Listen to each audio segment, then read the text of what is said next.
কথা বলবো, মানে একটা নিজের একটা আলাদা জগৎ হবে। কিন্তু যখন আমাকে আমার পাশের বাড়ির রেশমি এসে বললো যে আন্টি তোমার সাথে কথা বলবো, তোমার বাড়িতে আমি আসবো, তখন আমি বললাম ঠিক আছে আসিস। তখন ম্যাডাম আমি যেতে পারিনি, আমি অসুস্থ ছিলাম। ম্যাডাম আমার বাড়িতে আসলো, এসে আমাকে এই যে কথা বললো, ওনাতে আমিও ইন্টারেস্ট হয়েছি। কিন্তু ভাবিনি যে এত তাড়াতাড়ি আমি শেয়ার করতে পারবো, বা আমি নিজেই তো প্রোডাক্ট ইউজ করিনি। হ্যাঁ, তা আমি না ইউজ করে আমি আরও 10জন বা 5জনকে কী করে বলবো? সেই জন্য আমি কার্ডটা ক্লিন করলাম, করার পর প্রোডাক্ট ব্যবহার করলাম, নিজে ব্যবহার করে ভাবলাম না প্রোডাক্ট তো ভালোই আছে, তাহলে আমি 2-1জনকে বলতে পারি।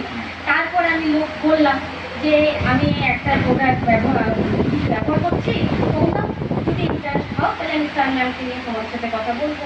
তারপরে স্যার ম্যামকে নিয়ে গেলাম, তারাও বেশ ইন্টারেস্ট হলো। যেমন আমার দিদি স্বপ্না দত্ত, হ্যাঁ ওনাকেও বললাম স্যার ম্যাডাম ওনাদেরকেও জয়েন করানো। করার পর উনিও গাছটা ক্লিন করলো, প্রোডাক্ট ইউজ করলো, ওনারও ভালো লাগলো।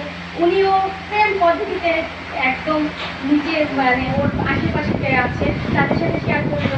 স্যার ম্যামটা আবার গেল, ওর আন্ডারে ওর যে আরও 2জন যে আছে আপনার, ওনারাও হলো ইন্টারেস্ট হলো। তো ওনারাও কালকে প্রোডাক্ট তুলছে, আশা করি আমাদের দেখা দিলে হয়তো ওরাও 2-1জন শেয়ার করবে, বা ওরাও আগে যাবে।